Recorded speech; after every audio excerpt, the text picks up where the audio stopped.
párrafos al artículo 267 del Código Familiar para el Estado de Zacatecas. Tiene el uso de la palabra la diputada Carla Deyanira Valdés Espinosa, autora de la misma.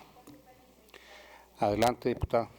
La que suscribe, diputada Carla Valdés Espinosa, integrante del Grupo Parlamentario de Acción Nacional, en ejercicio de las facultades que me confieren los artículos 60, fracción primera de la Constitución Política del Estado, 28, fracción primera, 49 y 50 de la Ley Orgánica del Poder Legislativo del Estado, 95 y 96, fracción primera, y 97 y 98 de su Reglamento General, elevo a consideración de esta honorable asamblea la presente iniciativa con proyecto de decreto que adicionan 2 párrafos al artículo 267 del Código Familiar para el Estado de Zacatecas, al tenor de la siguiente exposición de motivos. La pensión alimentaria puede definirse como el deber impuesto a una o varias personas para asegurar la subsistencia de una u otra persona, suponiendo la conjunción de 2 partes, una acreedora alimentaria que tiene el objeto de exigir y otra de recibir los alimentos, y otra deudora alimentaria que tiene el deber legal y moral de prestarlos. Tratándose de una separación matrimonial o de divorcio, la obligación de alimentos consiste en el deber impuesto a uno de los cónyuges frente al otro cónyuge o frente a los hijos o frente a ambos de proporcionar los medios necesarios para poder subsistir.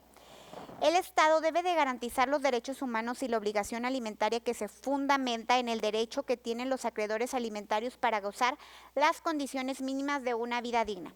El derecho alimentario está dirigido a garantizar las condiciones de una vida digna, en especial para aquellas personas que se encuentran en una situación de vulnerabilidad por razones de sexo, edad, discapacidad, entre otras. En este caso, las cifras estadísticas del Estado mexicano reflejan datos alarmantes. Ejemplo de ello es la prevalencia de la desnutrición crónica en menores de 4 años de indígenas, aunque ha presentado una disminución mayor al 10% de los últimos 20 años, aún es el triple de la media nacional, 37.4%, y además el 60% de las muertes anuales en menores de 5 años son atribuibles a la desnutrición. El 15% de los hogares en México es mantenido por una mujer, y el 97.9% carece del cónyuge en el hogar. Cabe destacar que el 16.3% de mujeres jefas del hogar en México son solteras. Desde los hogares encabezados por mujeres representan una cuarta parte. 8 de cada 10 jefas de familia vive sin cónyuge y participa en el mercado laboral para cubrir las necesidades de sus hijas e hijos, señala el INEGI. A partir de los 45 años aumenta la proporción de jefaturas femeninas en comparación con las masculinas. Las mujeres de 45 a 59 años de edad son jefas del hogar en el 31.8% y del 26.9% cuando rebasan los 60 años. Los hombres en estos grupos de edad representan el 28.7 y el 18.1% respectivamente. La obligación alimentaria es un deber jurídico y encierra un profundo sentido ético, ya que significa la preservación de la vida como valor primario. Las fuentes de obligación alimentaria son la ley y la voluntad.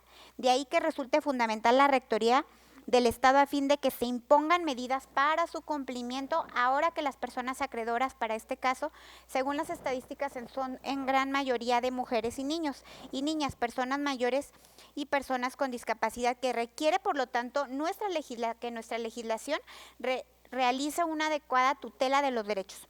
El Código Familiar de nuestro Estado considera dentro del derecho de los alimentos, alimentación, educación, salud, nutrición, vestido, recreación y todos aquellos gastos que son necesarios para una vida digna. Así pues, en concordancia con la característica de proporcionalidad especial de la obligación de otorgar alimentos, se debe introducir la actualización automática mínima a fin de que sea aumentada la pensión alimentaria definitiva, cuando menos conforme a un aumento porcentual que cada año con año sufre el salario mínimo general vigente, con el objeto de dotar la economía de las familias que viven con una escasa y obsoleta pensión, fijada de forma definitiva a través de la sentencia o convenio, tomando en cuenta que los alimentos son materia de orden público. De ahí que sea una obligación del Estado legislar sobre ello. En vista de la fundamentación y motivación, me permito someter a su consideración la presente iniciativa con proyecto de decreto que adiciona 2 párrafos al artículo 267 del Código Familiar para la Ley del Estado de Zacatecas. Artículo único. Se adicionan 2 párrafos al artículo 267 del Código Familiar para el Estado de Zacatecas para quedar de la siguiente manera. El artículo 267. En la resolución judicial o convenio se establecerá un porcentaje de los ingresos del deudor para que el importe de la pensión alimenticia se vaya actualizando de manera automática. El juez cuidará el cumplimiento de esta disposición tomando las medidas necesarias para ello. Cuando no sea posible establecer el porcentaje de los ingresos del deudor para que el importe de la pensión se vaya actualizando de manera automática, determinados por convenio o sentencia, los alimentos tendrán un incremento automático de manera anual mínimo al equivalente al aumento porcentual del salario mínimo general vigente si se tratara de la cantidad líquida o determinada. Se deberá notificar al deudor alimentario de dicha obligación al momento de notificarle la sentencia y por acuerdo de voluntad en el convenio correspondiente. Y para el caso de no dar cumplimiento en los términos antes señalados, se considerará como incumplimiento del pago de pensión alimenticia. Artículos transitorios. Artículo primero. El presente decreto entrará en vigor al día siguiente de su publicación en el periódico oficial, órgano de gobierno del Estado de Zacatecas. Artículo segundo. Se derogan todas las disposiciones que se opongan en el presente decreto. Atentamente, Carla Valdés Espinosa. Es cuanto, diputado presidente. Muchas gracias, diputada. La iniciativa leída se turna para su estudio y dictamen a la Comisión de Justicia.